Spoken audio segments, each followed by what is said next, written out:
Hola coleguita, ¿sabías que más del 90% de las personas que ven y escuchan este canal no están suscritas? Si es tu caso te agradecería mucho que te suscribieras. Venga, es gratis, solo te costará 3 segundos y me ayudarás a llegar a más gente para que este contenido sea realmente útil. Gracias por tu ayuda y ahora disfruta del episodio. Hola coleguita, ¿cómo estás? Espero que muy bien y con ganas de aprender, porque en este podcast te voy a hablar del efecto invernadero. Ese proceso natural tan importante para mantener la vida en la Tierra, pero que puede provocarnos efectos negativos muy graves. Como ya sabes, para los seres vivos es muy importante la temperatura, ya que se trata de un factor que nos va a facilitar o dificultar la supervivencia. Todos los seres vivos necesitamos mantenernos a una temperatura más o menos estable para garantizar nuestra supervivencia. Para que todo esto suceda, es imprescindible que nuestro planeta sea capaz de mantener esa temperatura, ya que es el medio en el que vivimos. En todo esto juega un papel fundamental un efecto natural en el que participa nuestra atmósfera y que conocemos con el nombre de efecto invernadero.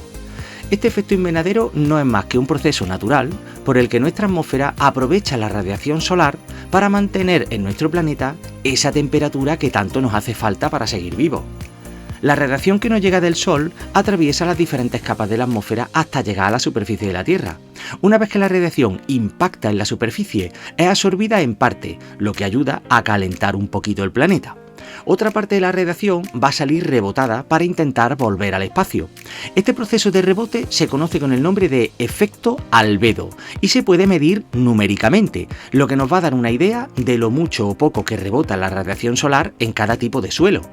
Por ejemplo, el efecto albedo de la arena del desierto es muy bajo, lo que significa que casi toda la radiación que choca contra la arena, por ejemplo en un desierto, es absorbida por el terreno, por eso hace tanto calor en esos sitios. Sin embargo, el efecto albedo de la nieve es muy elevado, así que casi toda la radiación que le llega a esa nieve va a rebotar y no se aprovecha para calentar esa zona. Pero bueno, sigamos con la historia. Recuerda que la radiación solar que nos ha llegado del Sol ha atravesado la atmósfera y ha sido absorbida solo en parte por la superficie del terreno. Otra parte de esa radiación rebota e intenta escapar de nuevo al espacio, para lo que va a tener que volver a atravesar otra vez todas las capas de la atmósfera. De esa radiación rebotada, solo una parte consigue escaparse al espacio, ya que las capas de la atmósfera consiguen que parte de la radiación que intentaba escaparse vuelva de nuevo hacia la Tierra. Es decir, nuestra atmósfera va a actuar en esta ocasión como una especie de espejo o de barrera contra la que choca la radiación solar al intentar escaparse al espacio.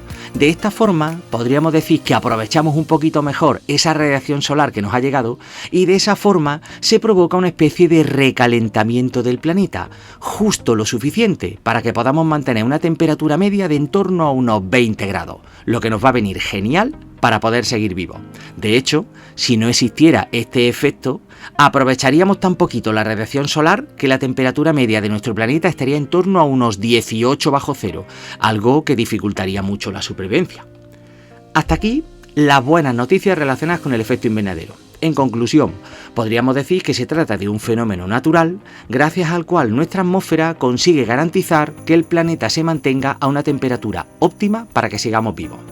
Entre los muchos gases que forman la atmósfera son el vapor de agua y sobre todo el dióxido de carbono los que provocan que la atmósfera pueda llevar a cabo este efecto invernadero.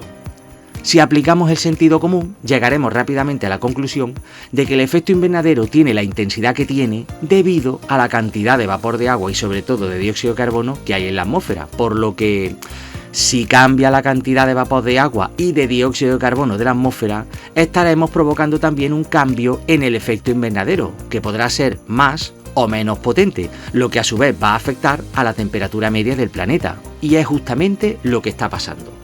Y es que resulta que algunas de las actividades que el ser humano desarrolla en su día a día están provocando de una manera alarmante un aumento excesivo en las cantidades de dióxido de carbono de la atmósfera. Tal y como te habrás imaginado, este aumento de dióxido de carbono va a provocar que el efecto invernadero sea más intenso, lo que se traduce en que poco a poco la temperatura en nuestro planeta va a ir subiendo. De hecho, ya lo está haciendo desde hace unos años. Podrías pensar que el hecho de que nuestro planeta se caliente un poquito más, pues tampoco es algo negativo. Sin embargo, si lo tienes en cuenta desde el punto de vista de un planeta entero, vas a descubrir que es más grave de lo que parece. De hecho, al aumento que está sufriendo la temperatura media de nuestro planeta ya se le ha dado un nombre y se le conoce como calentamiento global. Este proceso de calentamiento global está provocando que poco a poco vayan cambiando las condiciones climatológicas de todo el planeta, es decir, está provocando lo que se conoce con el nombre de cambio climático. Este calentamiento global y el cambio climático están empezando a tener unos efectos demoledores, entre los que destacan, por ejemplo, cambios importantes en el ciclo del agua o incluso la extinción de algunas especies o el desarrollo de algunas plagas. Ten en cuenta que cuando las condiciones climatológicas de una zona cambian de forma brusca en muy poquito tiempo, no todas las especies van a estar preparadas para adaptarse a esos cambios, con los que solo algunas van a ser beneficiadas perjudicando a todas las demás. Por eso se están dando casos de extinción de especies y sobrepoblación de otras, lo que a la larga va a terminar por desequilibrar a la mayoría de ecosistemas terrestres. Estos cambios en las temperaturas del planeta también están provocando, por ejemplo, el inicio de la fusión de los hielos de los polos, lo que poco a poco está aumentando el nivel de nuestros mares y océanos. La principal causa que está provocando este aumento excesivo del efecto invernadero es el aumento de la cantidad de dióxido de carbono en la atmósfera, que como ya te he dicho antes, se asocia a ciertas actividades que la especie humana desarrolla en su día a día, normalmente en el ámbito de la industria o en el consumo de combustibles fósiles, como por ejemplo el carbón o el petróleo. Tampoco ayuda que poco a poco sean más frecuentes episodios de deforestación, con los que se están perdiendo grandes poblaciones de plantas que se encargaban de utilizar el dióxido de carbono atmosférico para llevar a cabo la fotosíntesis, que como ya sabes es un proceso en el que se consume dióxido de carbono y se libera oxígeno. Si unes todos estos procesos, más producción de dióxido de carbono a nivel industrial y menos gasto de dióxido de carbono por parte de las plantas, pues tenemos un cóctel explosivo, que se traduce en un aumento brutal del dióxido de carbono de la atmósfera y por lo tanto un aumento importante en el efecto invernadero y a su vez en el calentamiento del planeta. Frente a esta situación tan peligrosa, son totalmente imprescindibles la aplicación de una serie de medidas que frenen este aumento de los niveles de dióxido de carbono en la atmósfera. Se deberían potenciar las campañas de reforestación o, por ejemplo, el aumento de las zonas verdes en el planeta.